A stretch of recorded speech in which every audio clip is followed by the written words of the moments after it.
চিন্তা। রমাদানুল কারীমের চিন্তা অত বেশি না থাকলেও নির্বাচনের চিন্তাটা প্রত্যেকের মাথার মধ্যে আছে না নাই? কি হবে সামনে নির্বাচন? প্রিয় বন্ধুরা আমার, আসলে আমরা জানাইতে চাই, বলতে চাই যে এই নির্বাচন নিয়ে আমাদের কত বেশি মাথা ঘামাঘামির দরকার নাই। সেও মুসলমান, আমিও মুসলমান। সে হয়তো বিএনপি করে, আর একজন হয়তো জামাত ইসলাম করে, কেউ চরমোনাই করে, কেউ জাতীয় পার্টি করে, করুক না একটা, সে তো মুসলমান। প্রতিহিংসার রাজনীতি আমাদের সমাজের মধ্যে, দেশের মধ্যে খুব বেশি প্রভাব ফেলেছে। প্রতিহিংসার রাজনীতি, সে আমার দলের না, এই জন্যই তার সাথে আমার দ্বন্দ্ব। এটা কি সুন্দর বলেন? না, আসলে নির্বাচন হবে, নির্বাচনে যারা ক্ষমতায় যাবে তারাই পরিচালনা করবে, কিন্তু এমনটা না হোক যে আমরা ক্ষমতায় আছি, যারা ক্ষমতায় আসতে পারে না তাদের সাথে আমাদের শত্রুতা তৈরি হোক। না, এটা সুন্দর না, এটা কোনোভাবেই আল্লাহ পাক এটাকে পছন্দ করেন না। সবাই মুসলমান, আল মুসলিম আখুল মুসলিম, মুসলমান তো মুসলমানের ভাই। এক সময় তো জামাত ইসলাম বিএনপি একেবারেই কাছাকাছি ছিল, তাই না? কিন্তু আজ কেমন যেন কথাবার্তা শুনলে মনে হচ্ছে এরা একে অপরের অপরিচিত, দুশ্মন, শত্রুতায় পরিণত হয়ে যাচ্ছে। না, এটা সুন্দর না। ক্ষমতায় যারা আসবে অপর পক্ষকে মনে করতে হবে এরাও আমার ভাই। মারামারি, হানাহানি, কাটাকাটি, জেল, মামলা, মোকদ্দমা, মিথ্যা, হয়রানি, এগুলো না হোক। আল্লাহ পাক আমাদের দেশটাকে হেফাজত করেন, বলেন আমিন। প্রত্যেকটা মুসলমানকে নিজের আপন ভাইয়ের মতো ভাবার তৌফিক দান করেন, বলেন আমিন। আল্লাহর নবী সাল্লাল্লাহু আলাইহি ওয়াসাল্লাম বলেন, এই মুসলমান, এক মুসলমান আর এক মুসলমান তো ভাই সমতুল্য। যেমন এক শরীরের মধ্যে এক জায়গায় যেমন ব্যথা হলে পুরো শরীরের মধ্যে কম্পন সৃষ্টি হয়ে যায়, পুরো শরীরটা জ্বর চলে আসে, তো একজন মুসলমান আর একজন মুসলমানকে এমন আপন দেহের মতো মনে করতে হবে। সে আমার আপন রক্তের ভাই। সে যদি ব্যথিত হয়, আমি মুসলমান, সে আমার ভাই, আমাকেও ব্যথিত হওয়া লাগবে, তাইলেই না ঠিক আছে। কিন্তু এখন এটা পুরোটাই উল্টো হয়ে গিয়েছে। আল্লাহ পাক হেফাজত করেন। বলতেছিলাম যে শবে মেরাজে আমাদের জন্য 3 নাম্বার শিক্ষণীয় বিষয় হলো সুদ থেকে আমাদেরকে বেঁচে থাকা। কিস্তি, বিভিন্ন রকম বীমা সমিতি, এগুলো থেকে বেঁচে থাকা। কারণ আল্লাহ সুবহানাহু ওয়া তাআলা এবং তার রাসূলের পক্ষ থেকে যুদ্ধের ঘোষণা এসেছে যে ওয়াদারু মা বাকিয়া মিনার রিবা ইন কুনতুম মুমিনিন, যদি তুমি ঈমানদার হতে চাও সমস্ত সুদে কার্যক্রম বন্ধ করে দাও। ফা ইন লাম তাফআলু, যদি সেটা না করো, ফাযানু বিহারবিন মিনাল্লাহি ওয়া রাসূল, আল্লাহ এবং তার রাসূলের সঙ্গে যুদ্ধের জন্য প্রস্তুতি গ্রহণ করো। আউযু বিল্লাহ বলেন। আল্লাহ তাআলা বলেন, আল্লাযীনা ইয়াকুলুনা আর-রিবা লা ইয়াকুমুনা ইল্লা কামা ইয়াকুমুল্লাযী ইয়াতাখাব্বাতুহু আশ-শাইতানু মিনাল মাস। আল্লাহ সুবহানাহু ওয়া তাআলা বলেন, যারা সুদ খায়, এই সুদখোর কিয়ামতের ময়দানে পাগল মাতাল অবস্থায় দাঁড়াবে। ইয়াতাখাব্বাতুহু আশ-শাইতানু মিনাল মাস, মনে হবে ওদেরকে শয়তান আসল করেছে, মনে হবে ওকে ভূতে ধরেছে। এমন পাগলের মতো উঠতে থাকবে কিয়ামতের ময়দানে সুদখোররা। মানুষ দেখেই চিনতে পারবে যে এই দুনিয়ার জমিনে সুদখোর ছিল। আল্লাহ তাআলা আরো বলেন, ফামান জাআহু মাউইযাতুম মির রাব্বিহি ফান্তাহা ফালাহু মা সালাফ। এই যে বিষয়গুলো আল্লাহ তাআলা বললেন, এই বাণীগুলো, এই উপদেশগুলো যখন আল্লাহ পাকের পক্ষ থেকে আসবে তোমাদের কাছে, তখন তোমরা এই কথাগুলোকে তোমরা মেনে নাও, সুদ খাওয়া বন্ধ করে দাও। ওয়ামান আদা, যদি কেউ এগুলোকে মেনে না নেয়, যদি এই সুদ থেকে কেউ বিরত না থাকে, যদি এই সুদের মতো গুনাহ কেউ ছেড়ে না দেয়, তাহলে ফাউলাইকা আসহাবুন নার, সে জাহান্নামের অধিবাসী হয়ে যাবে। পড়েন না নাউযুবিল্লাহ। কেমন জাহান্নাম? আল্লাহ পাক শেষে বলতেছেন হুম ফিহা খালিদুন, যে চিরস্থায়ী জাহান্নামী হয়ে যায়। পড়েন না নাউযুবিল্লাহি মিন যালিক। চিরস্থায়ী জাহান্নামী। যদি কেউ সুদকে মনে করে এটা একটা বিজনেসের মতো, ব্যবসার মতো, তাহলে তার আর কি থাকে না? ঈমান থাকে না। আর বেঈমানের জন্য তো চিরস্থায়ী জাহান্নাম। আল্লাহ সেটা বললেন হুম ফিহা খালিদুন ওয়া মান আদা ফাউলাইকা আসহাবুন নার। এই সুদের গুনাহ সম্পর্কে এই বিষয়গুলো জানার পরেও যারা মুখ ফিরিয়ে নেয়, যারা এই সুদ খাওয়াকে বন্ধ না করলো, এই গুনাহ থেকে যারা এই গুনাহকে যারা পরিহার না করলো, ফাউলাইকা আসহাবুন নার, তারা জাহান্নামের অধিবাসী। হুম ফিহা খালিদুন, যারা চিরকাল সেই জাহান্নামে অবস্থান করবে। নাউযুবিল্লাহ, চিরকাল জাহান্নামে হয়ে যাবে। এজন্য প্রিয় বন্ধুরা আমার, মাইকের আওয়াজ যত দূর পর্যন্ত যাচ্ছে, আমরা সকলেই এই 3 নাম্বার শিক্ষা মেরাজের গ্রহণ করি যে জীবনের শেষ নিঃশ্বাস পর্যন্ত কোনোদিন, কোনো সময়, কোনোভাবেই আমরা সুদের কোনো কার্যক্রমের সাথে জড়িত হব না, ইনশাআল্লাহ। মনে থাকবে তো ইনশাআল্লাহ? আল্লাহ পাক আমাদেরকে হেফাজত করেন, পড়েন আমিন। 4 নাম্বার শিক্ষা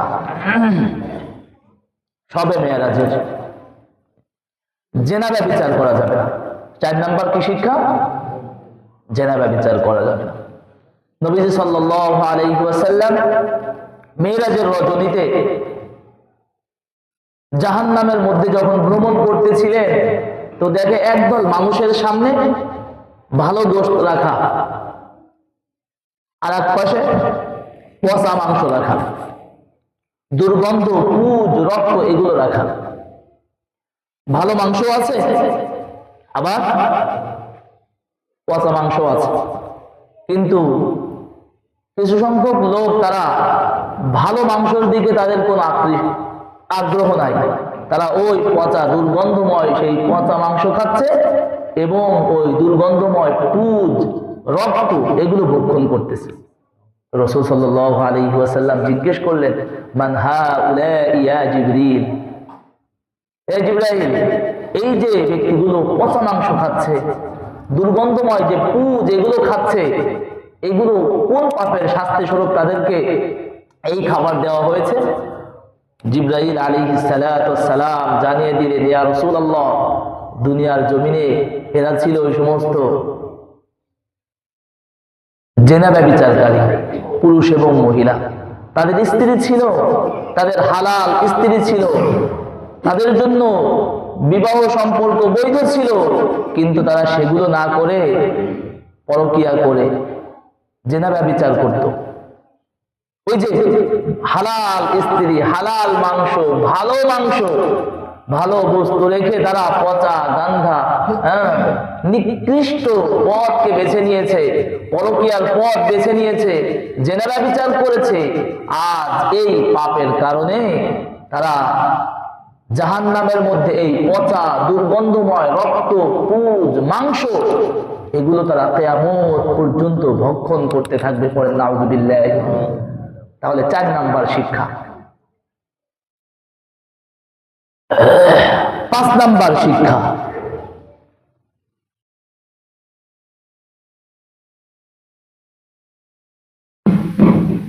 অন্যের সাথে রাসূল সাল্লাল্লাহু আলাইহি ওয়াসাল্লাম দেখেন যে একদল মহিলা তাদেরকে তাদের স্তনের সাথে বড়শির মতো আংটা যুক্ত এমন লোহার সাথে, শিকলের সাথে ঝুলিয়ে তারা আসমান জমিনের মধ্যবর্তী স্থানে তাদেরকে ঝুলিয়ে রাখা হয়েছে জাহান্নামের মধ্যে। নবীজি সাল্লাল্লাহু আলাইহি ওয়াসাল্লাম অবাক হয়ে জিজ্ঞেস করলেন, মান হাউলাই ইয়া জিবরিল, হে জিবরাইল, এই যে মহিলাগুলো এই আসমান জমিনের মাঝখানে ঝুলন্ত অবস্থায় আছে, তাদের স্তনের সঙ্গে যে বড়শির মতো আংটা দিয়ে ঝুলিয়ে রাখা হয়েছে, কেন, কি তাদের পাপ ছিল? রাসূল সাল্লাল্লাহু আলাইহি ওয়াসাল্লামের প্রশ্নের উত্তরে জিবরাইল আলাইহিস সালাতু ওয়াস সালাম জানিয়ে দিলেন, ইয়া রাসূলুল্লাহ, দুনিয়ার জমিনে এরা হলো ওই সকল মহিলা ছিল, তারা অন্য পুরুষের সাথে সম্পর্ক করে, তাদের সাথে জেনা ব্যভিচার করে, তাদের গর্ভের মধ্যে যে সন্তান চলে এসেছে, এই সন্তানগুলো জন্মের পর তাদের স্বামীর ঘাড়ের উপর তারা চাপিয়ে দিত, বলতো এটা তোমার সন্তান। কিন্তু এই সন্তান স্বামীর না, অন্য পরপুরুষের সাথে জেনা ব্যভিচারের পর তার গর্ভের মধ্যে সন্তান ধারণ করেছে, কিন্তু এই সন্তান প্রসবের পর তার স্বামীর কাঁধের উপর চাপিয়ে দিয়েছে। এই পাপের শাস্তি স্বরূপ কিয়ামত পর্যন্ত তারা জাহান্নামের মাঝে, আসমান জমিনের মাঝে তারা ঝুলন্ত অবস্থায় থাকবে। পড়েন নাউযুবিল্লাহি মিন যালিক। 5 নাম্বার শিক্ষা, শবে মেরাজের 6 নাম্বার শিক্ষা, গীবত করা যাবে না। কি করা যাবে না ভাই? গীবত করা যাবে না। আবু দাউদ শরীফের হাদিসের মধ্যে আসছে 4878 নাম্বার হাদিস,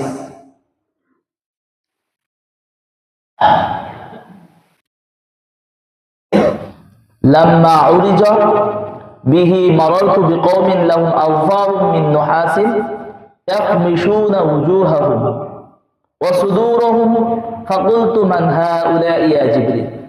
নবীজি সাল্লাল্লাহু আলাইহি ওয়াসাল্লাম দেখে একদল লোক, তাদের হাতের নখগুলো তামার তৈরি। কিসের তৈরি?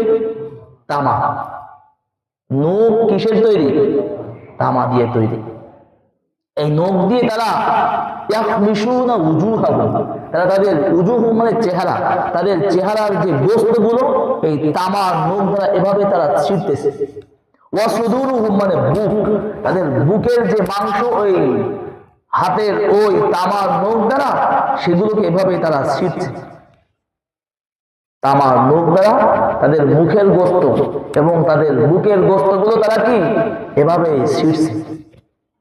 রাসূল সাল্লাল্লাহু আলাইহি ওয়াসাল্লাম ফাকুলতু মান হাউলা'i ইয়া জিবরিল, এ জিবরাইল, এই যে লোকগুলো দেখা যায় যারা তাদের হাতের তামার নখ দ্বারা তাদের বুকের গোশত মুখের গোশতগুলো এভাবে ছিঁড়ছে, কোন পাপের কারণে তাদেরকে এভাবেই শাস্তি দেওয়া হচ্ছে?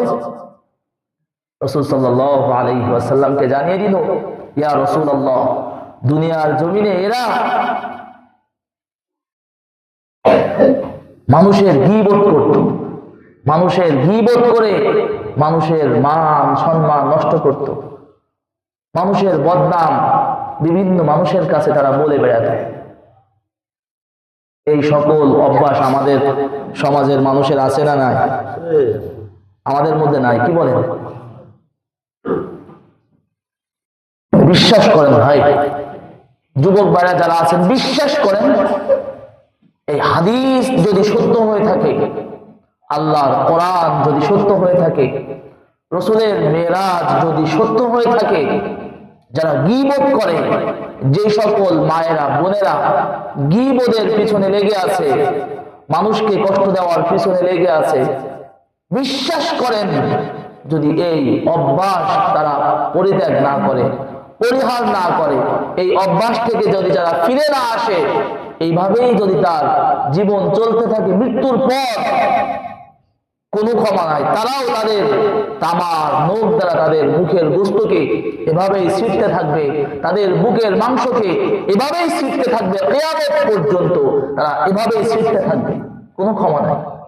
এজন্য প্রিয় বন্ধুরা আমার, সামনে নির্বাচন, এই নির্বাচনকে কেন্দ্র করে কত কথা, প্রত্যেকটা মোড়ে মোড়ে আলোচনা হবে, প্রত্যেকটা চায়ের দোকানে একটা পার্লামেন্ট বসবে, গীবতের পার্লামেন্ট। যে যেভাবেই পারবে একে অপরকে গীবত করতে থাকবে। বন্ধুরা আমার, আসুন আমরা এই গীবত থেকে বাঁচার চেষ্টা করি। ওয়াইলুল লিকুল্লি হুমাযাতিন লুমাযা, সারা দুর্ভোগ ওই সকল ব্যক্তিদের জন্য যারা সামনে গীবত করে, পিছনে কথা বলে, গীবত করে। আল্লাযী জামাআ মালাহু ওয়া আদ্দাদা ইয়াহসাবু আন্না মালাহু আখলাদা কাল্লা লায়ুনবাযান্না ফিল হুতামা ওয়া মা আদরাকা মাল হুতামা। হুতামা কি জানো? নারুল্লাহিল মুকাদা, এটা হলো আল্লাহর প্রজ্বলিত আগুন। যারা গীবত করে তাদেরকে জাহান্নামের অন্য আগুন দিয়ে শাস্তি দিবে না, আল্লাহ পাকের আগুন দিয়ে তাদেরকে শাস্তি দিবে। নাউজুবিল্লাহ বললেন না? যারা গীবত করে তাদেরকে জাহান্নামের অন্য আগুন দ্বারা শাস্তি দিবে না। কোন আগুন দিয়ে? স্পেশাল রব্বে কারীমের আগুন দিয়ে তাদেরকে জ্বালিয়ে পুড়িয়ে ছারখার করে দিবে। আবার আগের মতো হয়ে যাবে, আবার জ্বালাবে, আবার আগের মতো হয়ে যাবে, আবার জ্বালাবে। কাদেরকে? যারা গীবত করে, মানুষের সামনে পিছনে কথা বলে এদেরকে। গীবতটা কি? মানুষের পিছনে এমন কথা বলা যেই কথা তার সম্মুখে বলা যায় না, বললে কষ্ট পায়, ঝগড়া হয়, তার সাথে আমার মনোমালিন্য সৃষ্টি হয়।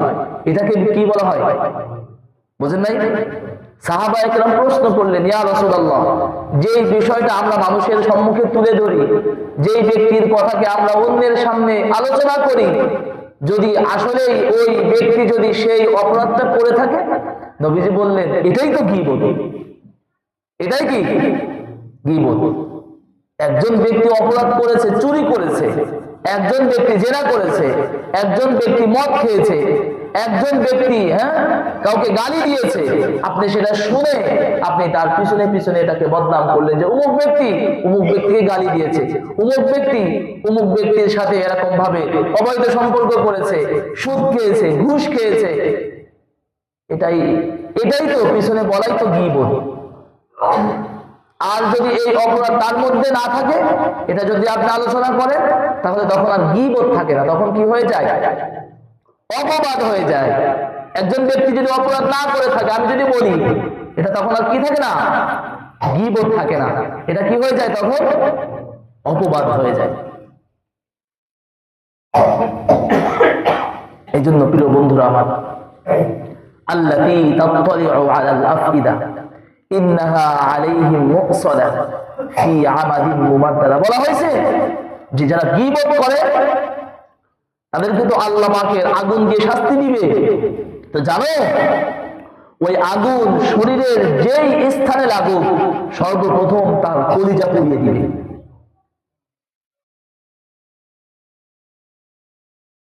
ফি আমাদিন মুমাদ্দাদা, জাহান্নামের মধ্যে আগুনের স্তম্ভ খুঁটির সঙ্গে বেঁধে রেখে তাদেরকে শাস্তি দেওয়া হবে।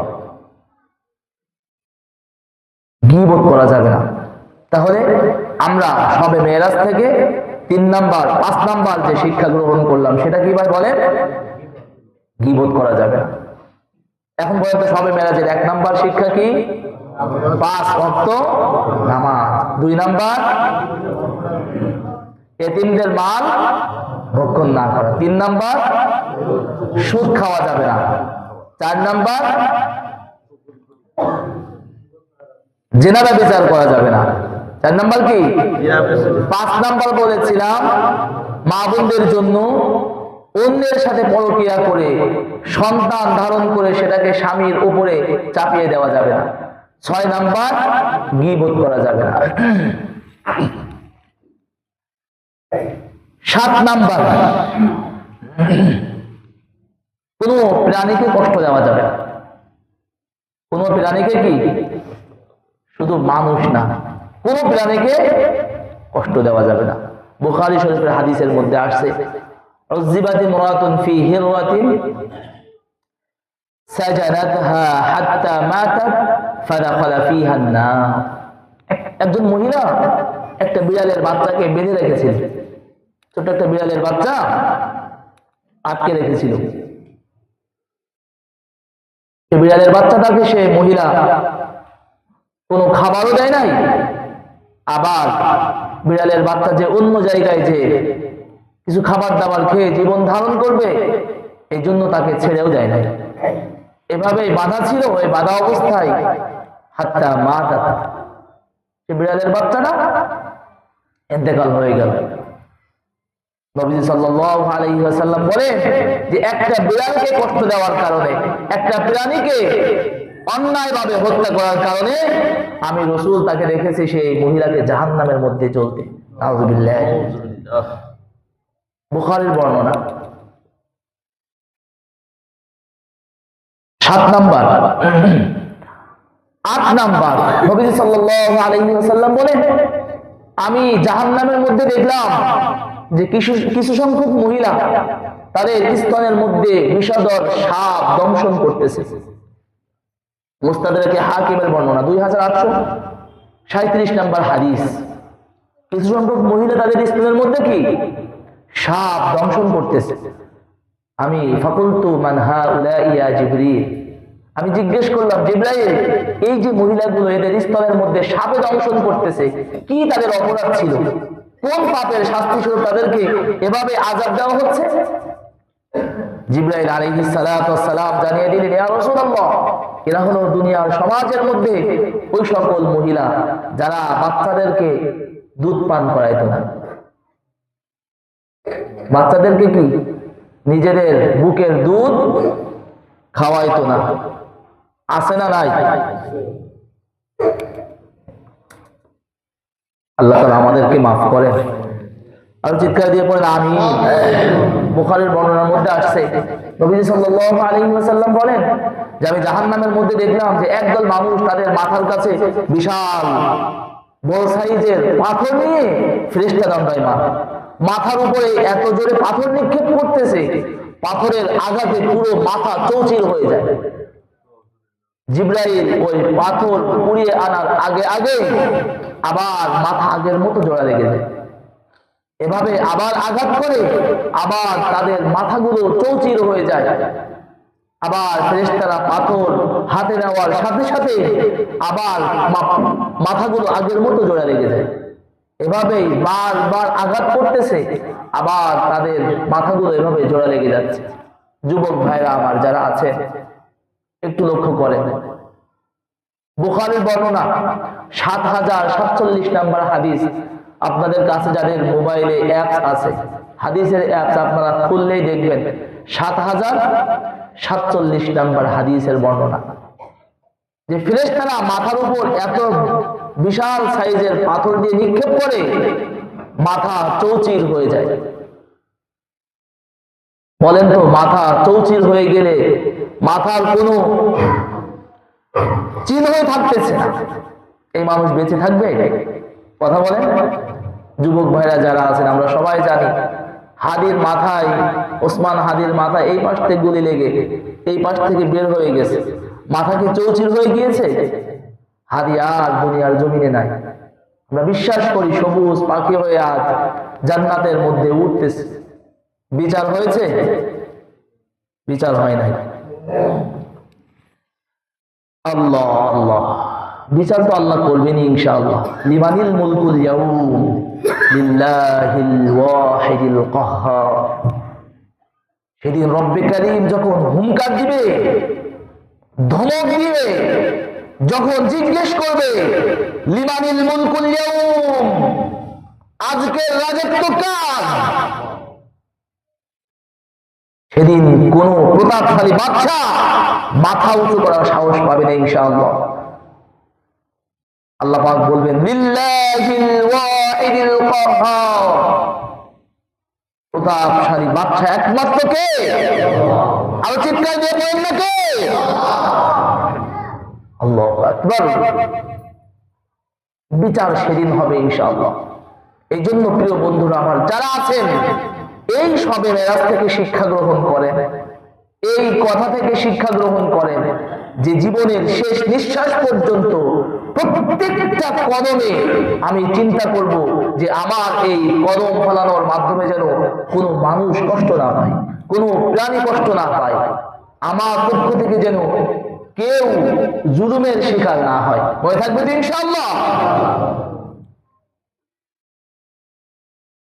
হতে পারে সে দরিদ্র একজন ব্যক্তি, হতে পারে সে সবচেয়ে এলাকার নিম্ন শ্রেণীর মানুষ, খেটে খাওয়া দিনমজুর হোক না, কিন্তু আপনার মাথায় ঢুকাইতে হবে সে একজন মানুষ, আশরাফুল মাখলুকাত। এটা মনে রাখতে হবে। বলতেছিলাম যুবক ভাইরা যে একদল মানুষ তাদের মাথার কাছে বিশাল পাথর নিয়ে ফেরেশতা দাঁড়িয়ে আছে। ফেরেশতা মাথার উপরে আঘাত করতেছে, মাথা ফেটে চৌচির হয়ে যায়, মাথার কোনো চিহ্ন খুঁজে পাওয়া যায় না, কিন্তু এই মানুষটা মরেও না, এই মানুষটা কি সুন্দরভাবে বাঁচতেও পারে না। কেন? এই যে হাদিসের মধ্যে আসছে যে জান্নাত এবং জাহান্নামের মাঝখানে মৃত্যুটাকে দুম্বার আকৃতি বানিয়ে মৃত্যুটাকে জবাই দেওয়া হবে। মানে মৃত্যু নামক বস্তুটাই শেষ, আর জীবন নাই, আর মরণ নাই, এটাই শেষ। যদি মৃত্যু থাকতো, এই মাথার উপর পাথর দিয়ে আঘাত করার সাথে সাথেই কি মৃত্যুবরণ করতো, কিন্তু মৃত্যুটাকে আগেই শেষ করে দেওয়া হয়েছে, আর কোনো মৌত হবে না, শুধু আযাব দেওয়া হবে। তো বলতেছিলাম নবী সাল্লাল্লাহু আলাইহি ওয়াসাল্লাম জিজ্ঞেস করলো, মান হাউলা ইয়া জিবরিল, কোন পাপের কারণে এদের মাথার উপরে পাথর দিয়ে আঘাত করা হচ্ছে? জিবরাইল আলাইহিস সালাতু ওয়াস সালাম জানিয়ে দিলেন, ইয়া রাসূলুল্লাহ, এরা হলো দুনিয়ার সমাজে ওই সকল মুসলমান যারা ফজরের নামাজ না পড়ে ঘুমিয়ে থাকতো। বুখারীর বর্ণনা বললাম ৭০৪৭ নম্বর হাদিস। যারা ফজরের নামাজ না পড়ে কম্বল মুড়ি দিয়ে ঘুমিয়ে থাকতো, বিশ্বাস করেন এই হাদিস যদি সত্য হয়ে থাকে, আর আপনি যদি ফজরের নামাজ না পড়ে ঘুমিয়ে থাকেন, আর এভাবেই যদি আপনার কাছে মালাকুল মউত চলে আসে, আপনি বিশ্বাস করেন এই শাস্তি আপনার উপরে চলে আসবে। আল্লাহ মাফ না করলে এই শাস্তি অবশ্যই আসবে, এতে কোনো সন্দেহ নাই। আল্লাহ পাক আমাদেরকে মাফ করেন, পড়েন আমিন। বুড়া বাবারা আমার যারা আছেন, যুবক ভাইরা যারা আছেন, এখনো যারা নামাজ থেকে দূরে আছেন, আমি আপনাদের হাতে পায়ে ধরে বলি, আসুন জীবনের আজ থেকে শুরু করি, যতদিন আমার হায়াত থাকবে আমি যেন 5 ওয়াক্ত নামাজ আদায় করতে পারি। আমি যদি নামাজি হই, আমার সন্তানরাও কি হবে? নামাজি হবে। আমি যদি নামাজি হই, আমার পরিবারের অন্য সদস্যরাও কি নামাজি হয়ে যাবে ইনশাআল্লাহ। কেন? আল্লাহ তাআলা কোরআনুল কারীমের মধ্যে বলেছেন, ইন্নাস সালাতা তানহা আনিল ফাহশাই ওয়াল মুনকার।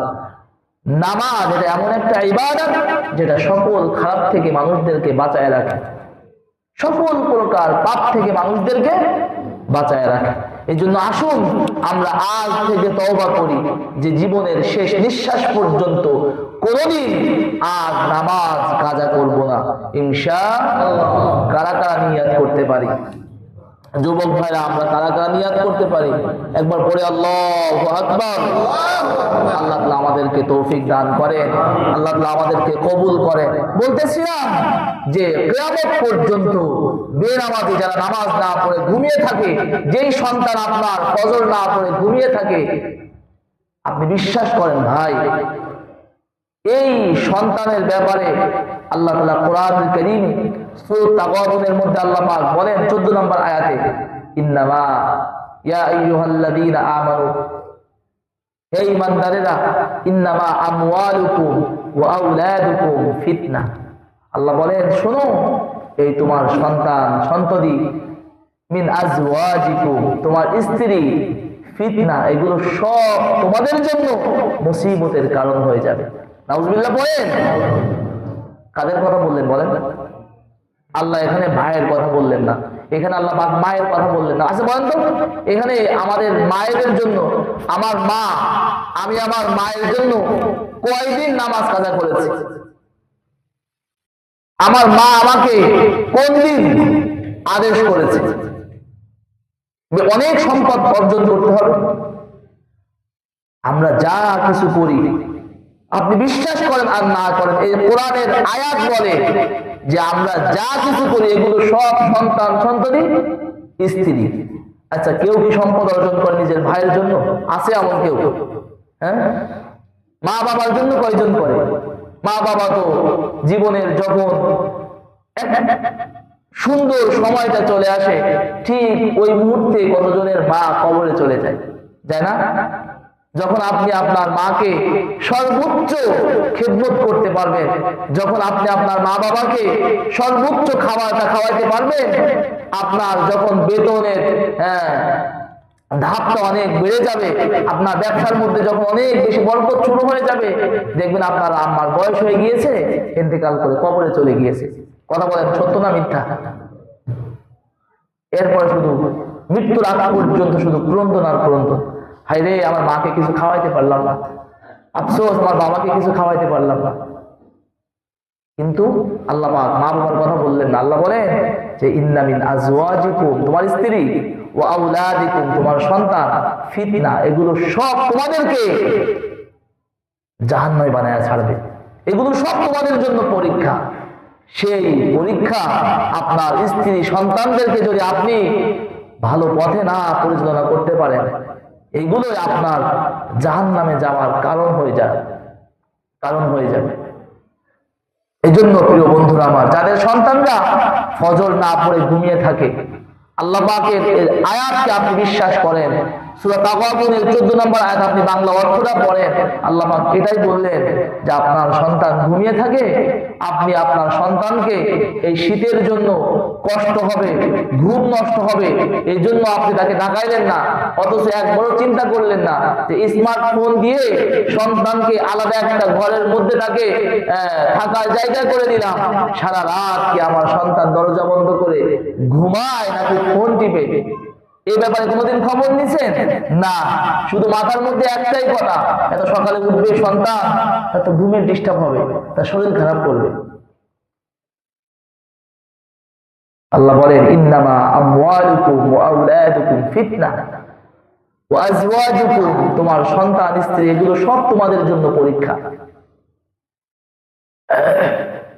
তাহলে যারা নামাজ আদায় করে না, ঘুমিয়ে থাকে, জিবরাইল আলাইহিস সালাতু ওয়াস সালাম তাদের সম্পর্কে বললেন।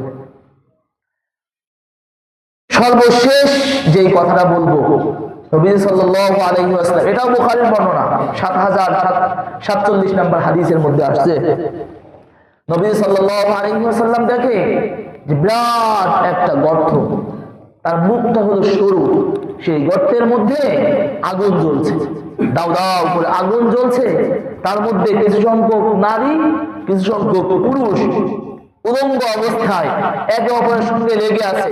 একবার আগুনের তেজ যখন উপরের দিকে ওঠে, আগুনের সঙ্গে তারা একেবারেই ওই চুলার মুখের কাছে চলে আসে, আবার নিচে চলে যায়, আবার আগুনের মধ্যে তারা এভাবে কেমন যেন সাঁতার কাটতেছে, একে অপরের সঙ্গে লেগে আছে। রাসূল সাল্লাল্লাহু আলাইহি ওয়াসাল্লাম অবাক হয়ে জিজ্ঞেস করলেন, জিবরাইল, মান হাউলা, এগুলো কারা, কোন পাপ তাদেরকে এভাবে শাস্তি দিচ্ছে? রাসূল সাল্লাল্লাহু আলাইহি ওয়াসাল্লাম জানিয়ে দিলেন, ইয়া রাসূলুল্লাহ, এরা হলো দুনিয়ার সমাজে ওই সকল ব্যক্তি যারা দুনিয়ার জমিনে জেনা ব্যভিচার করেছে। নাউযুবিল্লাহ পড়েন, জেনা ব্যভিচার করেছে, পরকীয়া করেছে, নিজের হালাল স্ত্রী রেখে যারা পরকীয়ায় লিপ্ত ছিল, তাদেরকে এভাবে কিয়ামত পর্যন্ত শাস্তি দিতে থাকবে। আল্লাহ তাআলা আমাদেরকে মাফ করেন। যতটুকু বললাম সেই কথাগুলোর উপর আল্লাহ তাআলা আমাদেরকে আমল করার তৌফিক দান করেন। আল্লাহ পাক যেন আমাদের সকলকে 5 ওয়াক্ত নামাজ জামাতের সহিত আদায়ের তৌফিক দান করেন। আল্লাহ পাক আমাদেরকে কবুল করেন। এই শাবান মাসে আমরা বেশি থেকে বেশি পরিমাণে ইবাদত বন্দেগী করব। সবচেয়ে বেশি হাদিসের মধ্যে যে বিষয়টা আসছে সেটা হলো রোজা রাখা। রাসূল সাল্লাল্লাহু আলাইহি ওয়াসাল্লাম খুব বেশি পরিমাণে এই শাবানে রোজা রাখতেন। নবী সাল্লাল্লাহু আলাইহি ওয়াসাল্লাম রমাদানুল কারীম ছাড়া এত অধিক পরিমাণে রোজা তিনি কখনো রাখেন নাই, যত বেশি রোজা রেখেছেন এই শাবান মাসে। তো আমরা সকলে চেষ্টা করব এই শাবানে আমরা রমাদানুল কারীমের জন্য প্রস্তুতি গ্রহণ করব। আল্লাহ পাক আমাদেরকে তৌফিক দান করেন। আমিন। ওয়া আখিরু দাওয়ানা আনিল হামদুলিল্লাহি রাব্বিল আলামিন। আসসালামু আলাইকুম ওয়া রাহমাতুল্লাহি ওয়া বারাকাতুহু।